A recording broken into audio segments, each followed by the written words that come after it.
Welcome to the Big Brilla Podcast, proudly the biggest Mississippi Brilla FC podcast in the world. It's officially the start of the 2026 season, and the boys are finally in town. Also, today is my daughter's birthday, so she gets first dibs when it comes to celebrations today, so happy birthday, Charlotte.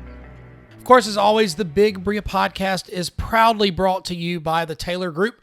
With Keller Williams Realty, both Scott and Amanda Taylor are from the Clinton area, and they take pride in walking beside both first-time homebuyers and seasoned homebuying veterans. Put the Taylor Group of Keller Williams to work for you. Call Scott at 601-460-4868. Email him at scott.taylor@kw.com or visit their website at thetaylorgroup.co. That's thetaylorgroup.co. My name is Robert Chapman, and like I said earlier, the start of the 2026 USL League Two season is officially here. Coach Azira and Umberto, along with Rusty and Sons, have picked up all the fellas from the airport, and they have kicked off training sessions already.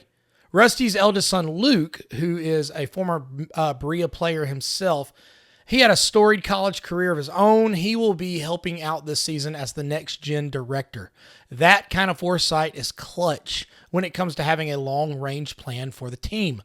Rusty's youngest son, Logan, is helping out before his summer in Costa Rica starts. He'll be working with Brilla Costa Rica this summer, and we wish him the best. Also, forgot to mention, Luke, congratulations, just got married. Hope he has a lot of fun. A big blast into married life. It's the best. I am quite the fan of being married.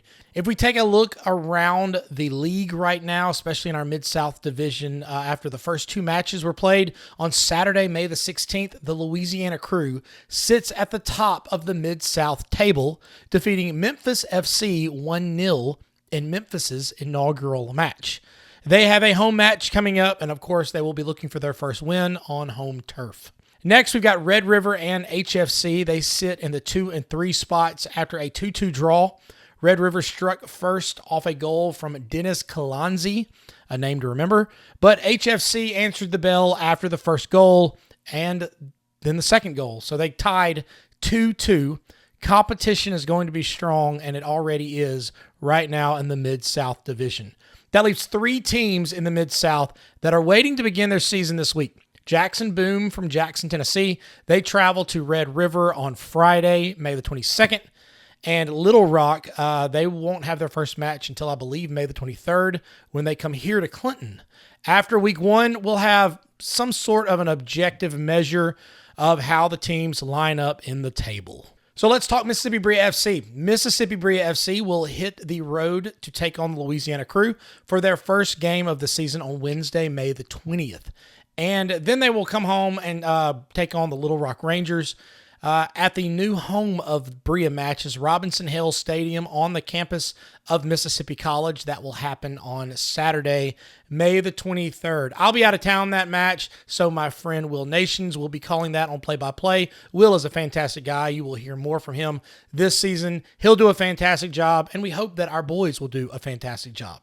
Now, obviously, the boys in blue will want to jump to early leads in both matches and in these early games. If the season can have a quick road win and a quick home win, then leaving the team at a 2-0 spot right off the jump, I believe that the confidence will take hold and it will grow naturally inside the clubhouse.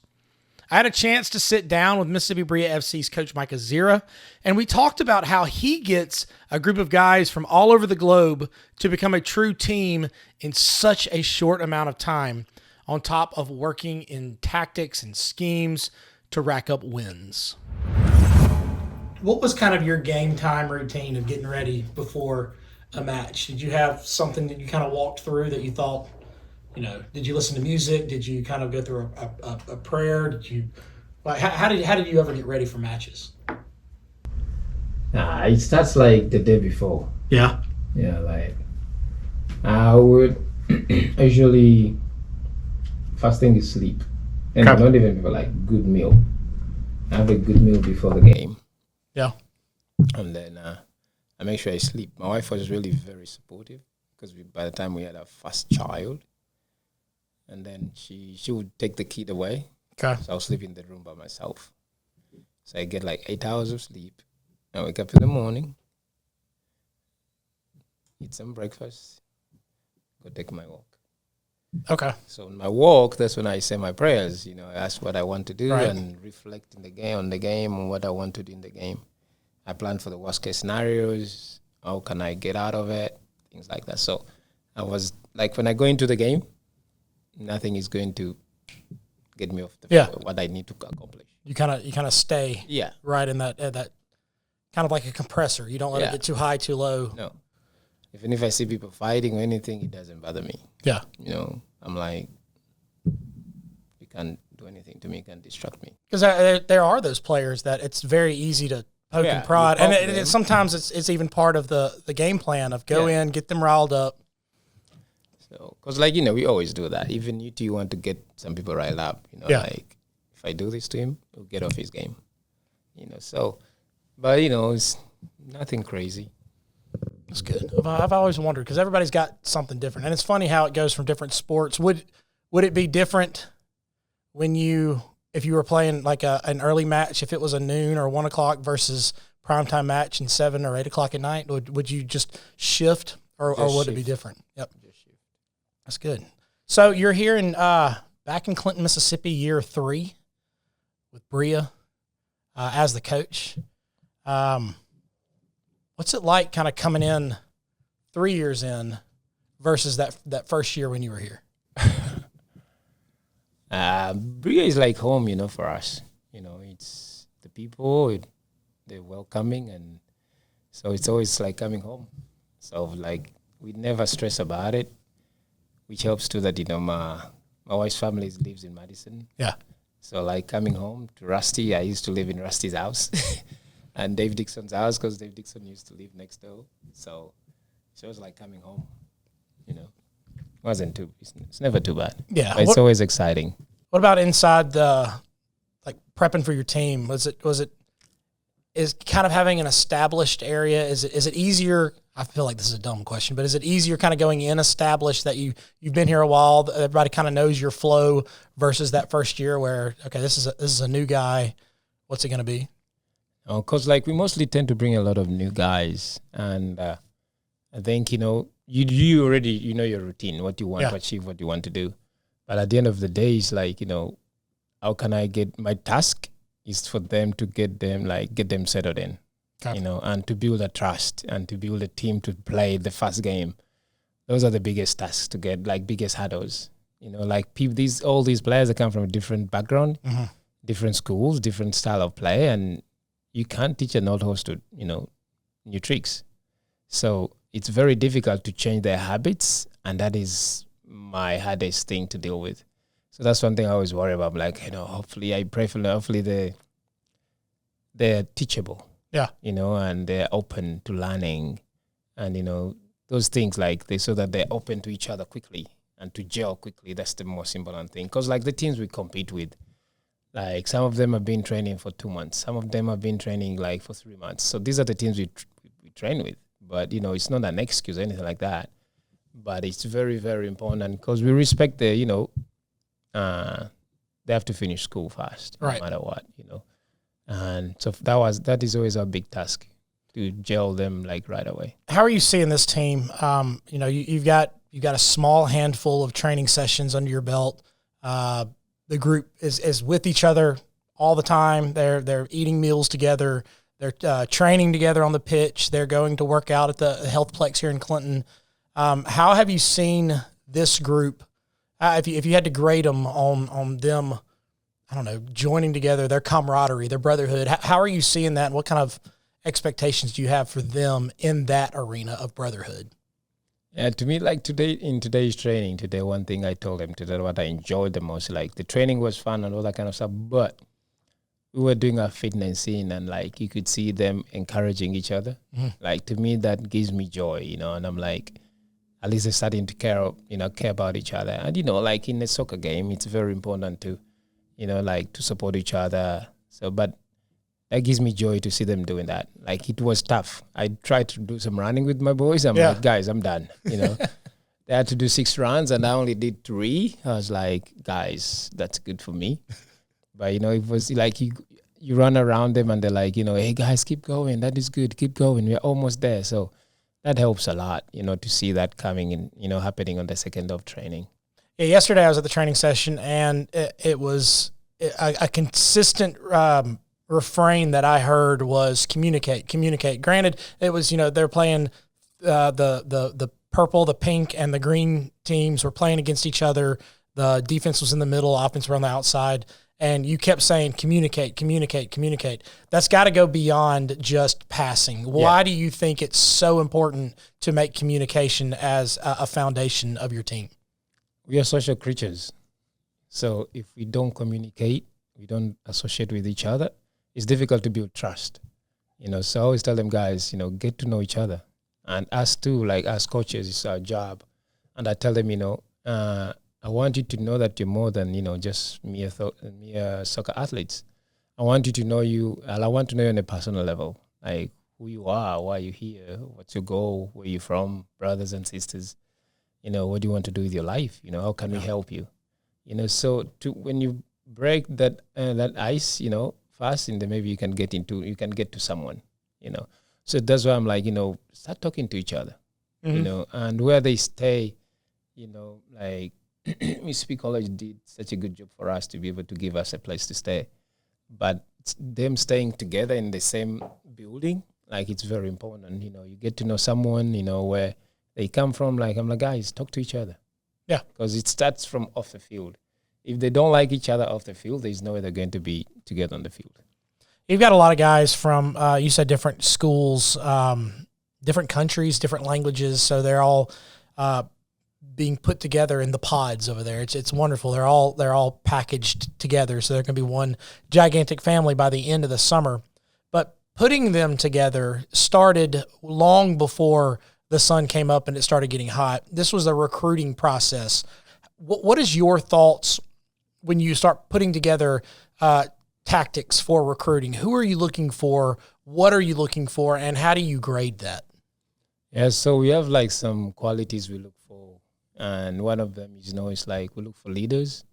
So we look at leaders, we look at their mentality, because there's so many talented players out there, but like mentality is so important, and if someone has an open mindset and is willing to learn, is willing to play for each other, is willing to, put some skin in the game or to sacrifice or lay down their life for their teammates, like that is very, very important. So we look at that stuff, but also we look at the playing time they've been getting at their schools.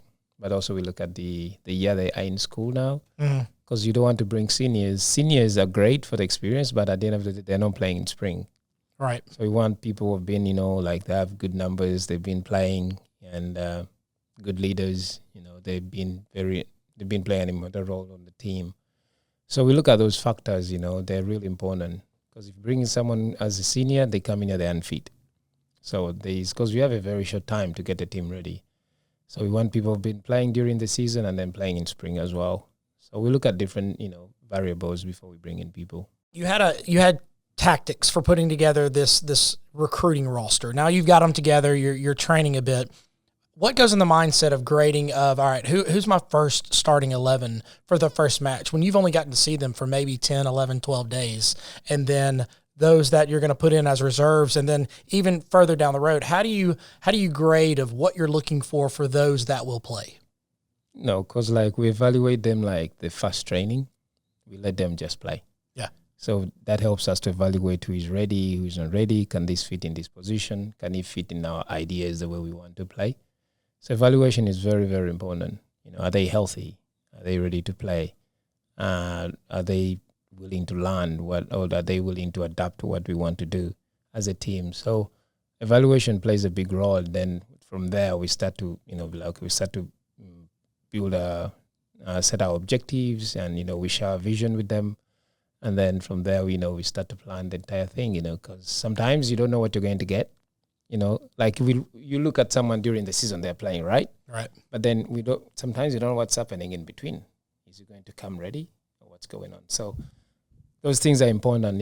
Evaluation is very important. We see how their speed, how they play, how they associate with their teammates and stuff like that. So it's very important to evaluate fast before anything else. Last season, it was never a secret that I've said I always try to put a positive spin on it. There was so much possession that we had. We were very good at kicking to, with the little ones, we always say pass to a friend. They passed to a friend. Possession was not a problem. It was finishing.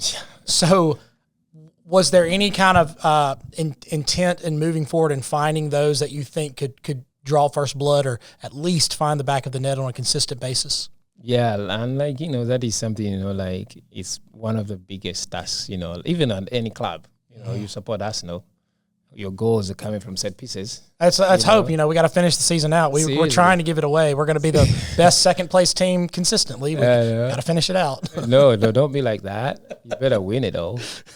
You have got to have some belief. That's right. Yeah, but, it's very hard to find, good goal scorers, But if you can find people who are hungry, they're willing to at least take a shot on goal and fight for rebound. It's easy. You can scrape a goal, But we try to look for those kind of players, which are hard to come by, because every player is like, I'm going to go play professional. Right. You're like, dude, I want to buy a Lamborghini too. I want to drive one. I don't want to own a jet. But it doesn't work like that. You have to start somewhere, So things like that. But our job is, to look for those players. Sometimes you get them, sometimes you don't. And Brilla, that has been one of our major, setbacks from the beginning. It's hard to find a striker, But, we try our best to find the people we think who can score goals, and hopefully they can be distributed around the team. I don't mind that. And, PSG does it. There's no one player who has 30 goals. And I'd rather have distributed. Right. 2 goals, 3 goals, 5 goals, and like that. There's a consistency that you see across different sports. If you're spreading it out and you've got lethal weapons all over the place, then you don't know who the defense doesn't know who to guard, because it can come from anywhere. Yeah. What would you say are some, you're going to start small. We always say at our house, to get to 2, you've got to get to 1. So what are the little goals that you're trying to approach right now? And then what would be the larger goals going down through the season? Small goals, to me, the first one is us getting together. Yeah. Make a team, have a team. Because now, second day, you see you have individuals, but we want to be a group, we want to be a team. That's the first thing.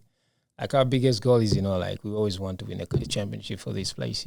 Rusty does such an immense job, just to put, finding resources, getting sponsors, and everyone does all the, all the different work behind the scenes, our fans, feeding us, MC, Clinton, and all these kind of people who do all this kind of work for us. So that is, we want to give back, give them something to celebrate, that is one of them. But also for us, Brilla, we are very huge on, bringing people closer to Jesus Christ. We want to continue to share the love and them knowing that, and that's why I told you, we love the game, we love to win, but at the end of the day, I want also the boys to leave here as better people. I want them to leave here be I had the best time at Brilla. I built the best relationships in my life, but also, I got to experience Jesus, I get to experience the love of God and His presence through people. So that is important to us, last season we had people, our boys, we had the biggest numbers, coming to church. That is important, asking questions about who is Jesus, what is this? So that was really important. So those are some of our goals we have around here, we want to have fun, all that kind of stuff, but, are they living as better people, as better players? Right. That is important to us. I like that. Our music minister at church talked about being at church for a worship purpose, but being great at your craft is a way to show your worship. You can't bring mediocrity and think it's just a mediocre worship. Bring your best. Bring your best. And that's why we tell the boys, soccer, the soccer field is a place of worship. God has blessed us so much with these talents, and we need to use them for His own glory. Continue to invest in people, teach something, to teach to someone. And, you need to run the good race, run to win. Don't run just to run, run with a purpose in mind, that I'm running for God, So that is important. I'm running for my teammates. I'm running for my family. It's important. It is almost impossible to speculate who the starters will be at this point. But as the season progresses, we'll get to know some of the players a little better, both on and off the pitch. we'll have a better idea of how the Mid-South Division is shaking out and where the teams will land in these early weeks. With Memphis FC and the Jackson Boom taking the places of the two Texas teams, Denton and McKinney, every year is always a new lineup and a new landscape, but with these two teams coming in, it definitely is for sure. It is so good to be back and exciting to have a new season of USL League Two soccer ready to go. Be sure to keep up with all things Brilla FC. Follow them on their various social media accounts. You can find them on Facebook at Brilla FC and Instagram at MS Brilla FC. You can also follow this humble podcast on all of the socials at Big Brilla Pod. We're all over them. I've got a mission to have more and better content like player interviews, pictures, videos, and some of my own takes coming up. You've seen some of the content I put out already in these first few weeks, and I plan to have more. Facebook, Instagram, TikTok, YouTube at Big Brilla Pod. Like, follow, share, do your thing. Help us grow so we can help you be more informed. I'd like to thank Coach Azira for spending some time with me this week. I've always been a big fan of his as a player and a coach. Now, as these years increase, I get to know him a little bit better, and he's truly one of the best men out there, impacting the next generation of soccer player and these growing young men. Just when they'll be friends, brothers, husbands, whatever they're going to be better because of him. As I mentioned earlier, subscribe, follow, and share this podcast with a fellow soccer fan to get previews of matches coming up and recaps of matches played, as well as a few conversations with those inside the program. I will see you on the live streams and down the road right here on the Big Brilla Podcast. Be sure to cheer for the boys in blue and up the Brilla.